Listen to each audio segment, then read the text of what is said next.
যে সেজদা করে না সে অসভ্য, বেহায়া, নির্লজ্জ, এটা অপদার্থ, এটা শিক্ষিত অসম্ভব কথা।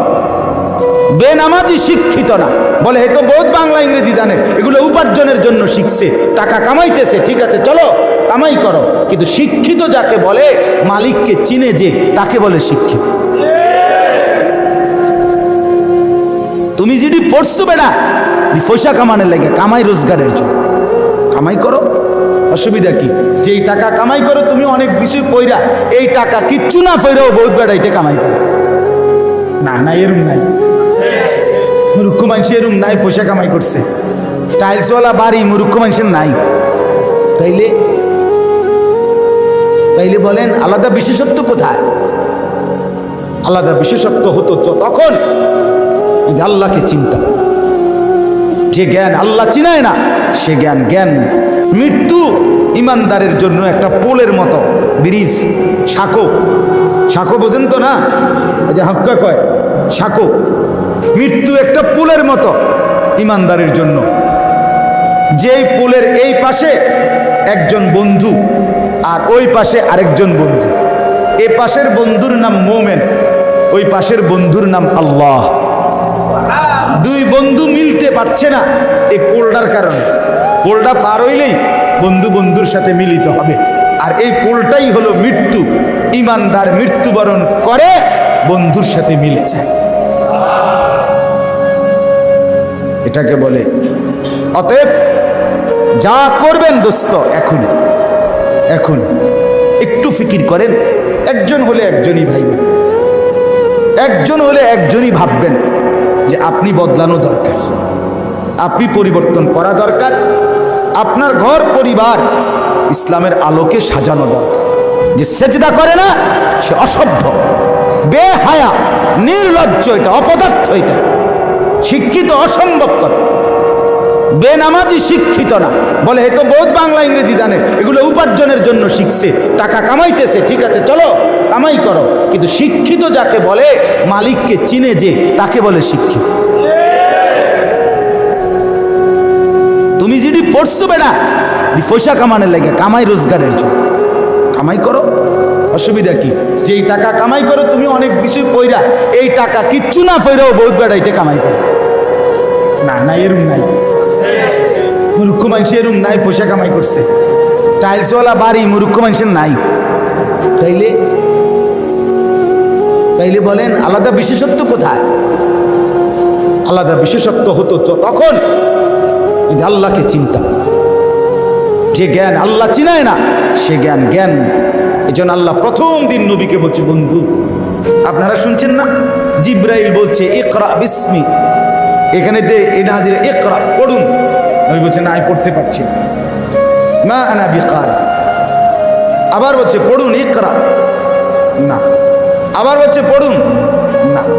এটার একটা ব্যাখ্যা, এটা অনেকগুলো ব্যাখ্যা আছে এটার, এর মধ্যে একটা ব্যাখ্যা এটা, নবী সাল্লাল্লাহু আলাইহি সাল্লাম যেন অপেক্ষা করছে, শুধু তুমি পড়তে বলছো আমি পড়বো না, পড়বো না বেটা।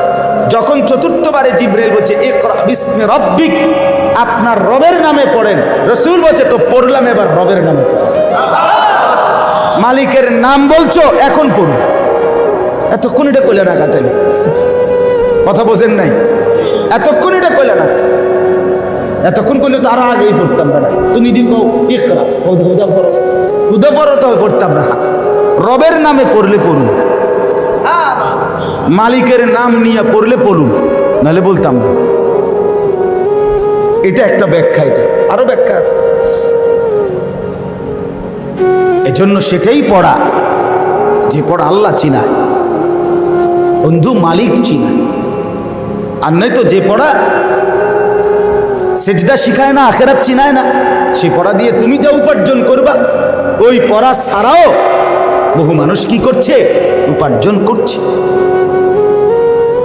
আল্লাহ তাআলা বলেন ইন্না জালজালাতাস সাআতি শাইউন আযীম, আমার বান্দা আমাকে ভয় করো, গুনাহ ছেড়ে দাও, নেক আমল করো। কেন? নিশ্চয়ই কিয়ামতের ভূকম্পন অত্যন্ত ভয়ানক, মারাত্মক একটি বিষয়। অর্থাৎ তুমি এটা মনে রাখো, এই জমিন, এই কায়নাত একদিন ইসরাফিল ফু দিবে, কিয়ামত কায়েম হবে। আর সেই কিয়ামতে কায়েম হওয়ার পূর্বে ইসরাফিলের ফু দিলে গোটা কায়নাতের জমিন একসাথে ভূমিকম্প শুরু হবে। আল্লাহ বলে সেই ভূমিকম্পটা হবে অত্যন্ত ভয়ানক, অত্যন্ত মারাত্মক একটি ভূমিকম্প, জলজালা। অতএব তুমি মানো কিংবা না মানো, পৃথিবী আমি রাখবো না, কায়নাত আমি রাখবো, আসমান আমি রাখবো না, জমিন আমি কি রাখবো। এরপর আল্লাহ বলেন, এটা যেন এর অর্থ এরকম যে কিয়ামত আসার পূর্বে পূর্বেই তুমি আমাকে ভয় করো, গুনাহ ছেড়ে দাও, না এ তো কিন্তু চিরেই একটি ভয়ানক ভূমিকম্প জমিনে আসবে, যেটার নাম কিয়ামত, যেটা ইসরাফিলের ফু দিলে শুরু হবে। তখন হালাত কি হবে? ইয়াউমা তারাউনাহা তাযহালু কুল্লু মুরদিআতিন আম্মা আরদাআত। আল্লাহ তাআলা বলেন, ওই ইসরাফিল যখন ফু দিবে আর গোটা পৃথিবীর জমিনে ভূমিকম্প শুরু হবে, কাপ, তখন অবস্থা কি হবে? আল্লাহ তাআলা বলেন, তখন তোমরা সবাই দেখতে পাবে, যারা যারা জীবিত দেখবে যে মা তার কোলে দুধের বাচ্চাকে দুধ খাওয়াইছিল, সেই মা তার দুধের বাচ্চাকে ভুলে যাবে আর পাগল আর মাতালের মতো দৌড়তে শুরু করবে। এই যে আয়াত, ওয়াতাদাউ কুল্লু যাতি হামলিন হামলাহা। আর কি হবে? আল্লাহ বলেন, এবং যত মহিলা গর্ভবতী, যাদের পেটে বাচ্চা আছে, ওই মা পেটের বাচ্চা নিয়ে এমনভাবে পাগলের মতো ওই ভূমিকম্পের ভয়ে ইসরাফিলের ফুর কারণে দৌড়তে শুরু করবে। মার পেটের গর্ভ বাচ্চা, পেটের সন্তান নিজে নিজে খালাস হয়ে পড়ে যাবে, কিন্তু মা ফিরেও তাকাবে না, ছেলে হলো না মেয়ে হলো, বেঁচে রইল না মরে।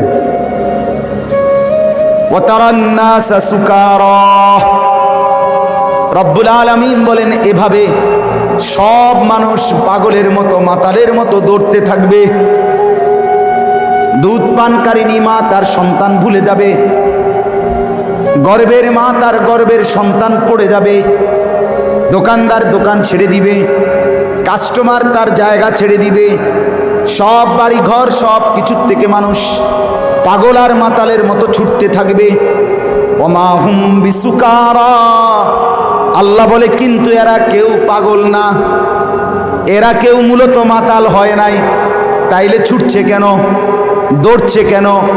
আল্লাহ বলেন, ওয়ালাকিন্না আযাবাল্লাহি শাদীদ। কারণ একটাই, এই মানুষগুলো বুঝে ফেলবে কিয়ামত শুরু হয়ে গেছে। এবার আল্লাহ আখিরাত আর হাসরের মাঠ কায়েম হবে, এবার বিচারের মুখোমুখি হয়ে যেই শাস্তি হবে, সেই শাস্তি বড় কঠিন শাস্তি। আল্লাহ বলেন, ওই কঠিন শাস্তির ভয়ে ইসরাফিলের ফু দিলে আর জমিন কাঁপতে শুরু করিলে সব মানুষগুলো পাগল পাগল মাতাল মাতাল হয়ে দৌড়াবে। আল্লাহ মাফ করে দেয়। অতএব কিয়ামত হবেই, পৃথিবী শেষ হবেই। আচ্ছা, যদি বলেন কিয়ামত তো হইতে আরো দেরি আছে, আচ্ছা মনে করলেন দেরি আছে, আরে মনে করেন একেবারে 500 কোটি বছর পরে আরো কিয়ামত পরে হবে, হোক না, আমনে বাঁচবেন নি, কথা বলেন না কেন? তো আমনে না বাঁচলে এরপরে দুনিয়া থাকলেই কি না থাকলে কি, আমি তো নাই, তাহলে আমি মৃত্যুবরণ করা মানেই আমার কিয়ামত শুরু হয়ে যায়। মান মাতা ফাকাদ কামাত কিয়ামাতুহু, যে মরলো তার কিয়ামত শুরু হয়ে গেল। মনে করেন সবাই মঙ্গল গ্রহে ঘরদুয়ার করছে, আচ্ছা করছে আর কি, তো কি লাভ হয়েছে? পৃথিবী না আধুনিক হয়েছে, আমি তো নাই, কথা বলেন না কেন? কাজেই আমি আছি যতক্ষণ, আমার নিজের ফিকির করা ততক্ষণ উচিত, ততক্ষণ উচিত। পৃথিবীর জন্য আমি কিছু করে যাব, আপনি পৃথিবীর জন্য করে আপনি চলে যাবেন, বাকিরা ভোগ করবে, আপনার নিজের জন্য কিছু করবেন না, কথা বলেন না কেন? আপনার জন্য করেন, আপনার জন্য করেন। যে সেজদা করে না সে অসভ্য, বেহায়া, নির্লজ্জ, এটা অপদার্থ, এটা শিক্ষিত অসম্ভব কথা। বেনামাজি শিক্ষিত না, বলে এই তো বহুত বাংলা ইংরেজি জানে, এগুলো উপার্জনের জন্য শিখছে, টাকা কামাইতেছে, ঠিক আছে চলো কামাই করো। কিন্তু শিক্ষিত যাকে বলে, মালিককে চিনে যে, তাকে বলে শিক্ষিত। তুমি যদি পড়ছো বেড়া পয়সা কামানোর লাগে, কামাই রোজগারের জন্য কামাই করো, অসুবিধা কি? যেই টাকা কামাই করো তুমি অনেক বিষয় পয়রা, এই টাকা কিচ্ছু না পয়রাও বহুত বেড়াইতে কামাই করো। না না এরম নাই, মূর্খ মানুষ এরম নাই, পয়সা কামাই করছে, টাইলসওয়ালা বাড়ি মূর্খ মানুষের নাই। তাইলে তাইলে বলেন আলাদা বিশেষত্ব কোথায়? আলাদা বিশেষত্ব হতো তো তখন যদি আল্লাহকে চিন্তা। যে জ্ঞান আল্লাহ চিনায় না, সে জ্ঞান জ্ঞান। মৃত্যু ইমানদারের জন্য একটা পোলের মতো, ব্রিজ, সাঁকো। সাঁকো বোঝেন তো না, যে হাক্কা কয় সাঁকো। মৃত্যু একটা পোলের মতো ইমানদারের জন্য, যেই পোলের এই পাশে একজন বন্ধু আর ওই পাশে আরেকজন বন্ধু। এ পাশের বন্ধুর নাম মোমেন, ওই পাশের বন্ধুর নাম আল্লাহ। দুই বন্ধু মিলতে পারছে না এই পোলটার কারণে। পোলটা পার হইলেই বন্ধু বন্ধুর সাথে মিলিত হবে, আর এই পোলটাই হলো মৃত্যু। ইমানদার মৃত্যুবরণ করে বন্ধুর সাথে মিলে যায়, এটাকে বলে। অতএব যা করবেন দোস্ত এখন এখন একটু ফিকির করেন। একজন হলে একজনই ভাইবেন, একজন হলে একজনই ভাববেন যে আপনি বদলানো দরকার, আপনি পরিবর্তন করা দরকার, আপনার ঘর পরিবার ইসলামের আলোকে সাজানো দরকার। যে সেজদা করে না সে অসভ্য, বেহায়া, নির্লজ্জ, এটা অপদার্থ, এটা শিক্ষিত অসম্ভব কথা। বেনামাজি শিক্ষিত না, বলে এই তো বহুত বাংলা ইংরেজি জানে, এগুলো উপার্জনের জন্য শিখছে, টাকা কামাইতেছে, ঠিক আছে চলো কামাই করো। কিন্তু শিক্ষিত যাকে বলে, মালিককে চিনে যে, তাকে বলে শিক্ষিত। তুমি যদি পড়ছো বেড়া পয়সা কামানোর লাগে, কামাই রোজগারের জন্য কামাই করো, অসুবিধা কি? যেই টাকা কামাই করো তুমি অনেক বিষয় পয়রা, এই টাকা কিচ্ছু না পয়রাও বহুত বেড়াইতে কামাই করো। না না এরম নাই, মূর্খ মানুষ এরম নাই, পয়সা কামাই করছে, টাইলসওয়ালা বাড়ি মূর্খ মানুষের নাই। তাইলে তাইলে বলেন আলাদা বিশেষত্ব কোথায়? আলাদা বিশেষত্ব হতো তো তখন যদি আল্লাহকে চিন্তা। যে জ্ঞান আল্লাহ চিনায় না, সে জ্ঞান জ্ঞান। এই জন্য আল্লাহ প্রথম দিন নবীকে বলছে, বন্ধু আপনারা শুনছেন না, জিব্রাইল বলছে ইকরা বিসমি, এখানে নাজির ইকরা পড়ুন, নবী বলছে না আমি পড়তে পারছি না, মা আনা বিকারি। আবার বলছে পড়ুন ইকরা, না। আবার বলছে পড়ুন, না। এটার একটা ব্যাখ্যা, এটা অনেকগুলো ব্যাখ্যা আছে এটার, এর মধ্যে একটা ব্যাখ্যা এটা, নবী সাল্লাল্লাহু আলাইহি সাল্লাম যেন অপেক্ষা করছে, শুধু তুমি পড়তে বলছো আমি পড়বো না, পড়বো না বেটা।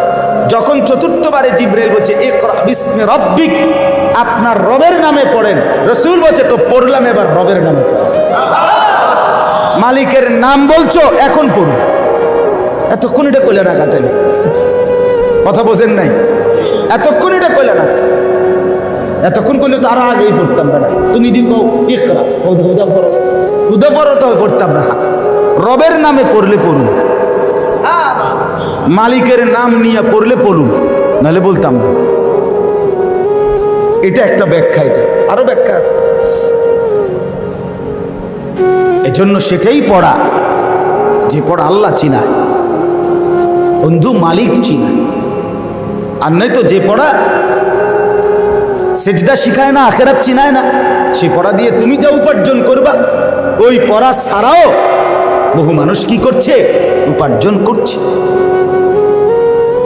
আল্লাহ তাআলা বলেন ইন্না জালজালাতাস সাআতি শাইউন আযীম, আমার বান্দা আমাকে ভয় করো, গুনাহ ছেড়ে দাও, নেক আমল করো। কেন? নিশ্চয়ই কিয়ামতের ভূকম্পন অত্যন্ত ভয়ানক, মারাত্মক একটি বিষয়। অর্থাৎ তুমি এটা মনে রাখো, এই জমিন, এই কায়নাত একদিন ইসরাফিল ফু দিবে, কিয়ামত কায়েম হবে। আর সেই কিয়ামতে কায়েম হওয়ার পূর্বে ইসরাফিলের ফু দিলে গোটা কায়নাতের জমিন একসাথে ভূমিকম্প শুরু হবে। আল্লাহ বলে সেই ভূমিকম্পটা হবে অত্যন্ত ভয়ানক, অত্যন্ত মারাত্মক একটি ভূমিকম্প, জলজালা। অতএব তুমি মানো কিংবা না মানো, পৃথিবী আমি রাখবো না, কায়নাত আমি রাখবো, আসমান আমি রাখবো না, জমিন আমি কি রাখবো। এরপর আল্লাহ বলেন এটা যেন এর অর্থ এরকম যে কিয়ামত আসার পূর্বে পূর্বেই তুমি আমাকে ভয় করো, গুনাহ ছেড়ে দাও, না এতো কিন্তু চিরেই একটি ভয়ানক ভূমিকম্প জমিনে আসবে, যেটার নাম কিয়ামত, যেটা ইসরাফিলের ফু দিলে শুরু হবে। তখন হালাত কি হবে? ইয়াউমা তারাউনাহা তাদহালু কুল্লু মুরদিআতিন আম্মা আরদাআত। আল্লাহ তাআলা বলেন ওই ইসরাফিল যখন ফু দিবে আর গোটা পৃথিবীর জমিনে ভূমিকম্প শুরু হবে, কাপ, তখন অবস্থা কি হবে? আল্লাহ তাআলা বলেন তখন তোমরা সবাই দেখতে পাবে, যারা যারা জীবিত দেখবে যে মা তার কোলে দুধের বাচ্চাকে দুধ খাওয়াইছিল, সেই মা তার দুধের বাচ্চাকে ভুলে যাবে আর পাগল আর মাতালের মতো দৌড়তে শুরু করবে। এই যে আয়াত, তাদাউ কুল্লু দাতি হামলিন হামলাহা। আর কি হবে? আল্লাহ বলেন এবং যত মহিলা গর্ভবতী, যাদের পেটে বাচ্চা আছে, ওই মা পেটের বাচ্চা নিয়ে এমনভাবে পাগলের মতো ওই ভূমিকম্পের ভয়ে ইসরাফিলের ফুর কারণে দৌড়তে শুরু করবে। মার পেটের গর্ভ বাচ্চা, পেটের সন্তান নিজে নিজেই খালাস হয়ে পড়ে যাবে, কিন্তু মা ফিরেও তাকাবে না, ছেলে হলো না মেয়ে হলো, বেঁচে রইল না মরে।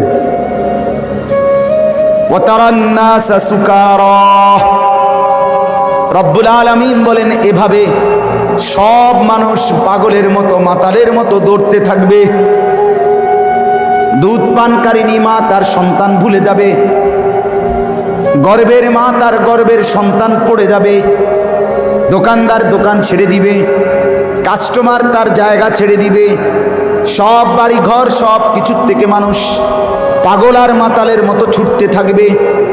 ওমা হুম বিসুকারা, আল্লাহ বলে কিন্তু এরা কেউ পাগল না, এরা কেউ মূলত মাতাল হয় নাই, তাইলে ছুটছে কেন, দৌড়ছে কেন? আল্লাহ বলেন ওয়ালাকিন্না আযাবাল্লাহি শাদীদ। কারণ একটাই, এই মানুষগুলো বুঝে ফেলবে কিয়ামত শুরু হয়ে গেছে, এবার আল্লাহ আখিরাত আর হাসরের মাঠ কায়েম হবে, এবার বিচারের মুখোমুখি হয়ে যেই শাস্তি হবে সেই শাস্তি বড় কঠিন শাস্তি। আল্লাহ বলেন ওই কঠিন শাস্তির ভয়ে ইসরাফিলের ফু দিলে আর জমিন কাঁপতে শুরু করিলে সব মানুষগুলো পাগল পাগল মাতাল মাতাল হয়ে দৌড়াবে। আল্লাহ মাফ করে দেয়। অতএব কিয়ামত হবেই, পৃথিবী শেষ হবেই।